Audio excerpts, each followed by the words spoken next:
What's going on, my trainer club? Today I am going to give you all of the ways that you can evolve Eevee in Pokemon Go. So welcome to the trainer club. Here we go!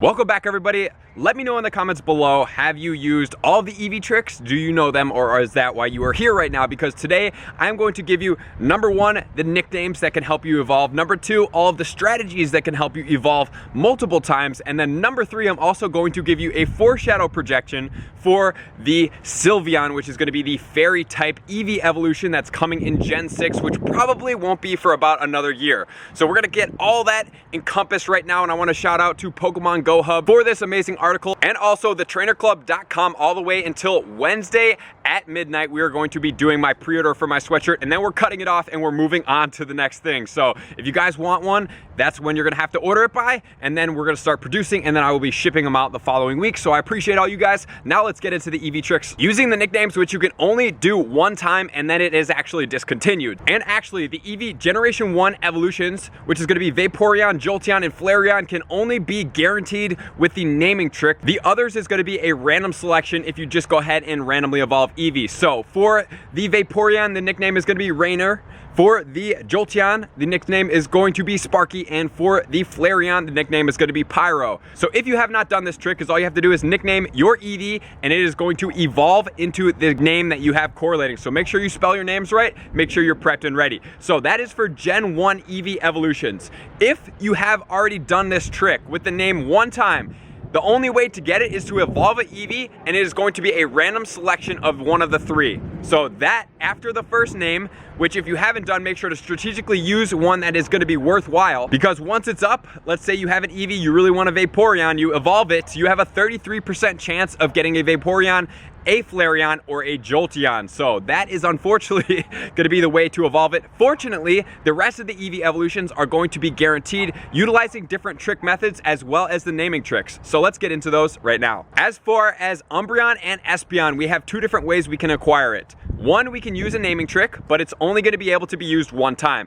And then we can use a different method, which we're going to cover in a second, as soon as we go over the names, that can get it any single time that you want, as long as you follow the guidelines. So for the first one is going to be the names. Sakura as well as Tamao are going to be the nicknames, Espeon being Sakura, Tamao being Umbreon. And fortunately, we have the ability to guarantee that we can get these Pokemon. So here is what you are going to do. You're going to make the Eevee that you want to evolve your buddy. Once you make Eevee your buddy, you're going to walk it 2 full cycles, which is going to be 2 candies, which is going to be a total of 10 kilometers.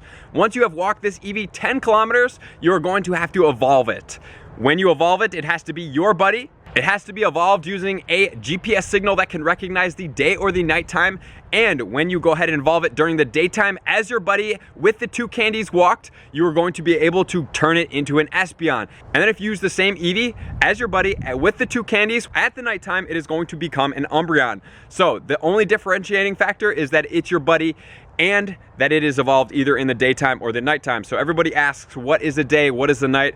Usually you can tell by if the daytime is in the game or if the nighttime is in the game. However, I would suggest doing it towards the morning or the middle of the day if you're kind of unsure. And if you really want to make sure it's the nighttime, make sure to do it a little bit after you see the game mode in the phone go into night. So as soon as you see the game go from the greener color in the game to the darker color, which is going to signify that it's night, that's usually the safest time to do it, but you want to at least wait a little bit of time if you don't feel super comfortable. But anytime I have used this correlating in-game advice, this is when it's worked for me. That's super beneficial for us because we can evolve a guaranteed Umbreon or Espeon any single time we want, as long as we follow those criteria beforehand.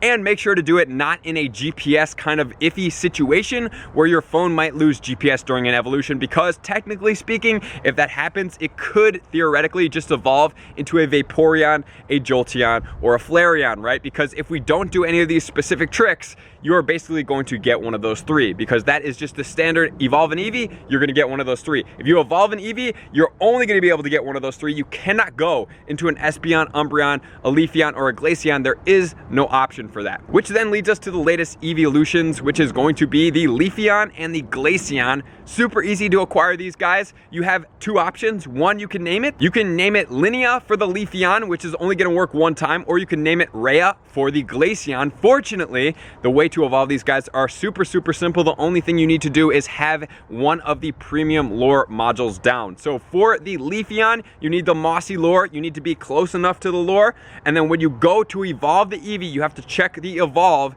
and you will see the shadow of the Leafeon to be able to make sure that you're going to guarantee that you're getting it, that you're in the range, and that it's going to happen. And as far as the Glaceon, you're going to be able to get it two ways as well. You can nickname it Rhea, which is R-E-A, or you can evolve it under a glacial lore. Make sure to do the same thing as I said for the Leafeon, because when you're in the glacial lore, you have to be close enough to evolve it. You look at the Eevee, and under the shadow part, when it says evolve, there will be a picture, and it has to be a Glaceon picture, which is a little bit notable. You can definitely tell the difference, because then when you evolve it, it is going to go into a Glaceon. So those are two really easy ways. So virtually every single one is guaranteed except for Generation 1. Generation 1 is going to be a 1/3 option every single time after you have used the nicknames one time to be able to get those Eevee evolutions. So everyone is guaranteed except Gen 1. So the last one we want to know about is Sylveon. I know it's got a little bit of time, probably about a year until we see it, but I'm going to go over this with you. So thank you to Matt Fitz for coming through with this information. I trust this guy. He has a tremendous amount of Pokemon knowledge, and we are going to get this right now. The nickname hypothesis from Matt is going to be Serena,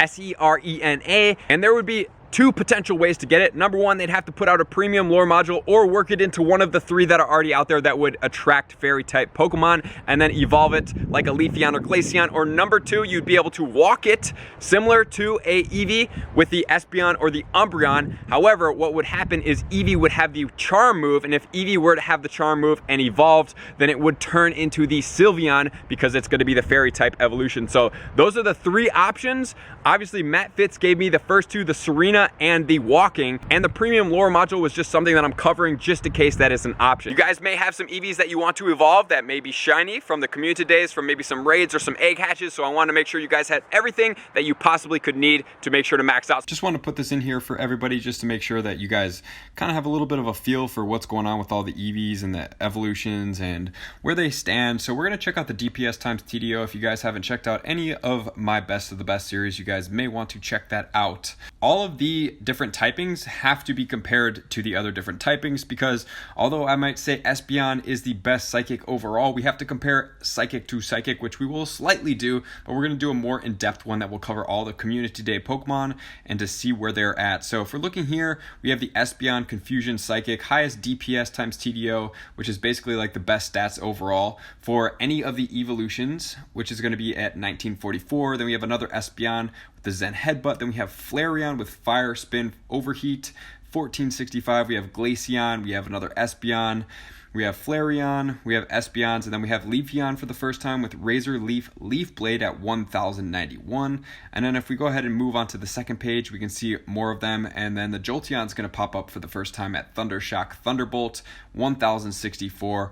And you guys can keep going here if you wanted to pause on any of these. But then we have on the third page, we are going to look at the Vaporeon with the Water Gun Hydro Pump at 915 for the first time right there. So now let's go ahead and compare these to their typings and just see where they sit at. So if we want to take the Espeon, it's actually going to be on the first page overall of Psychics, but it's going to be compared to the Mewtwo, which we know Mewtwo is a pretty boss Pokemon that we've already covered. 5994 compared to the 1944, which is humongous differential, like not even close. That is just absolutely crazy. But it is in the top Pokemon for the psychic attackers if we're talking the top 10. So it's above the Alakazam, which is pretty unique and pretty cool. So it's effective, definitely not even close to the Mewtwo, but that is okay. Next, we're going to go on to the Ice, because the Ice is actually going to be one of the more effective. We actually have Glaceon sitting as the second best ice attacker with the Frost Breath Avalanche at 1403, but the Mamoswine is still relatively better, and it's pretty easy to acquire as well. So definitely something that's like impactful, but since the Mamoswine is readily available, you know, I would probably go with that option. And then if we're going to go on to the electric attackers, and if we want to see the electric attackers, it's not even going to make the first page. It's going to be quite far down there. The first time it's going to show up is going to be 1064 all the way on the third page. So there's a lot better electric attackers out there than this Jolteon.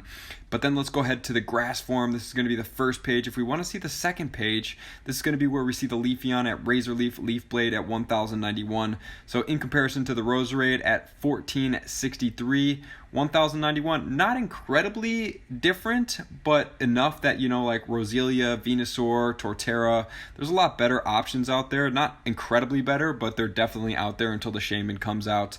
And if we want to go for the dark attackers, I think you guys might know the answer to this, because Darkrai just absolutely smashes this category. But if you want to see the Umbreon, it's going to be way down there, like not even close. 263 in comparison to the 2203 for the Darkrai. And also, if we want to check out the Vaporeon, you got to check out the Kyogre. 2377 Vaporeon is going to get 915, so it's definitely way far down there. And then we also want to check out the fire type attackers. We have the Entei Firefang Overheat at 2179, current most available Pokemon. And then if you're going to go to see the Flareon, you're going to go to the second page in the 18th spot. We're going to look at Fire Spin Overheat at 1465. So there's definitely a significant difference in the fire types as well. So I hope this helped, guys. Now we're going to finish up the video. So we have tons of content. Make sure to stay tuned, hit that sub button, get those notifications, because we are going to be for a wild ride. I'm going to be in California this week, so we can have a meetup for the community day. I can't wait to see you guys out there. Thank you to all my likers, commenters, subscribers, and Patreon members for taking their subscriptions to the next level. I'm going to see you out on that next video. Peace! I just want to take a moment and sincerely thank all of my Patreon members, everybody that has taken their subscription to the next level and chosen to support me on this platform. I greatly appreciate you guys. As a growing channel and really trying to grow and improve as much as I possibly can, I really appreciate the extra support. You guys mean the absolute world to me. I cannot wait to connect with you soon, and I appreciate you guys all for being a part of the Trainer Club. I will see you guys out on the next video.